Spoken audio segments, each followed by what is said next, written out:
like that. Yeah. I liked it. Let's play a little Draw in the Blank, sponsored by Hanes. Perfect separation and support. The new Comfort Flex Fit Total Support Pouch from Hanes. How about Khris Middleton nailing the overtime game winner to beat Miami in Game 1? Giannis finished 26-18. Game 2 set for tonight, but Brandon Middleton taking that game-winning shot was blank.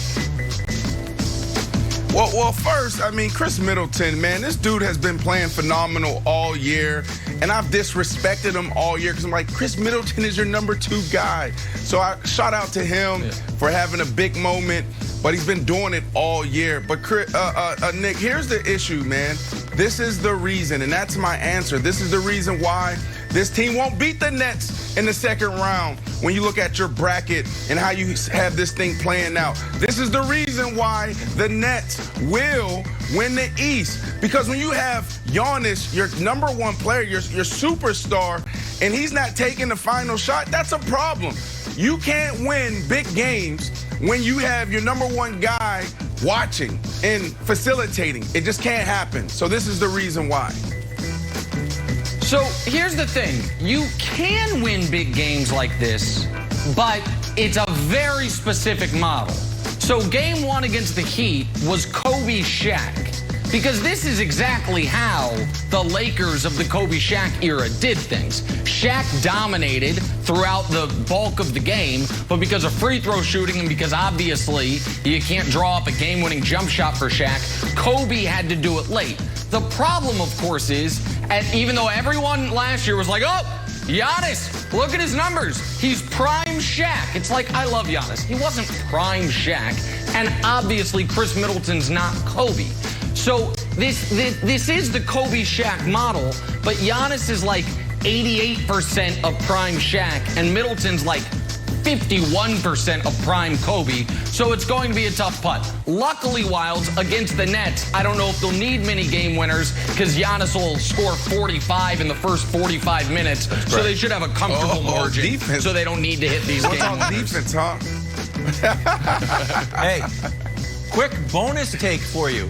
Hey, Pat Riley, take these yellow Pacers jerseys and throw them in the trash. Why don't you dress like the Heat if you want to win the game? No one likes these trophies. Oh, they're like the trophy.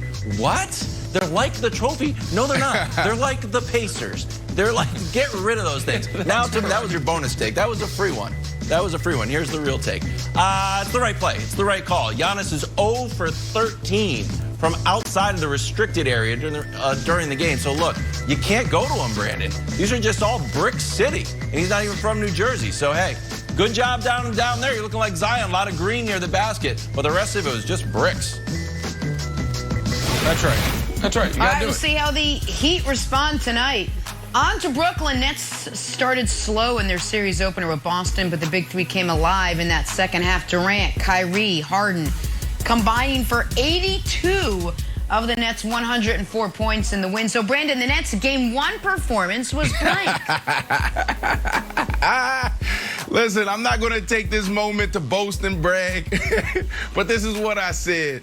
Come on, man. I said there's 3 guys that can give you 25 points apiece. KD, Kyrie Irving, and James Harden. You guys know their names. But then on the defensive side, you know, because Nick's been talking about it all year. Well, what about that defense? What about that defense? Look, when it counts, those guys are going to step up. They're going to give effort. They're going to communicate. And you saw that. They held the Boston Celtics at 93 points. Now, I know this is the Boston Celtics and Danny Ainge-led team, but still, they answered all of the questions. This is exactly what I said was going to happen, but it's still too early. Let's just slow it down a little bit, get the next win, and then we'll go from there.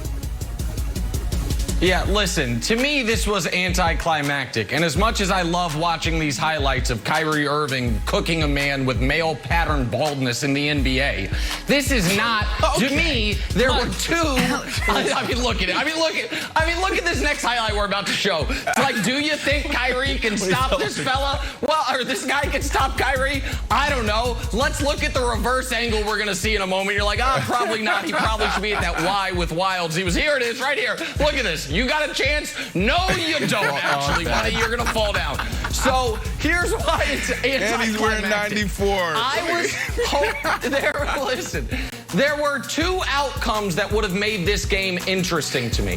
One is the Nets looking unstoppable. But unfortunately, they couldn't hit a three in the first half, so that wasn't going to happen. The other outcome would have been, oh my God, what if the Celtics win? But the Celtics then couldn't hit a three in the second half, so that wasn't going to happen either. So we just got a pretty typical expected game where Brandon does deserve credit. The Nets played great defense throughout. But the Nets winning by 11 is about what the bookmakers expected. I think what a lot of us expected. So Wildes was a little anticlimactic. Look at this poor fella. Okay, my God. Work. All right, let's. You know what? Let's run more highlights of Caruso then. You love Caruso's haircut, let's say. Yeah, I do. Fournier, I do. Just because he doesn't wear a cool headband, take shots at him. Yeah, unfair. That's right. Just for the record, that was from Katanic too. Katanic, you know, brethren there. Okay. Hey, this is a blowout warning. It's going to get ugly. The Nets shot 23% from the field, or excuse me, from three. It was terrible. They were the second best three-point shooting team. They shoot 45%. So once they start hitting, it's going to be bad news for the Celtics. Celtics also had, shout out to Robert Williams, had 9 blocks. Problem is, you're not going to get 9 blocks next game. Some of those are going to go in, so it's going to be blowout city, Brandon. Get ready. Oh, no, That's fall right. down. That's oh, right. elder abuse. Time now for the weird and wonderful from the weekend. Aaron Judge with an unbelievably dramatic walked yesterday afternoon. As the Yankees, though, do get the win. Still counts as a win. They swept the White Sox. Bit of a weird ending. They'll take it, though. But Wildes, what else you got for us? Padres on a 9-game winning streak, and they debuted this new chain.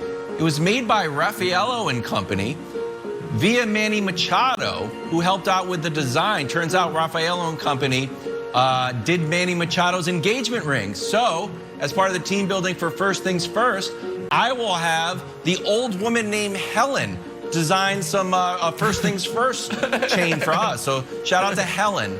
Helen will be working on that. She's in a little jewelry shop in Westport, Connecticut. So be ready, everybody. Moving on to the wonderful. We're going to go to Utah here. More story.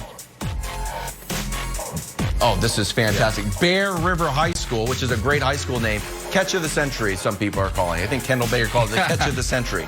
Meanwhile, our grumpy researcher, Dusty, says, you know what? Not a catch at all. Actually, a home run. So this is largely at the umpire's discretion. That's correct. If you leave Home your run. feet, it could be a catch. But if you're totally out, it could be a home run. Here's the thing. Umpire's discretion. If it's awesome, for the love of God, just call it a catch. It's so cool. So it's a catch, and it officially went down as a catch. Go ahead, Yeah, Brandon. but she fell on her shoulder and she got up and she didn't roll around like LeBron James. So shout out to Olivia for getting up off that shoulder. That's right. Olivia with the Kevin Durant there. I like Great it. move. There you go. And finally, White Sox Yankees, top of the 7th.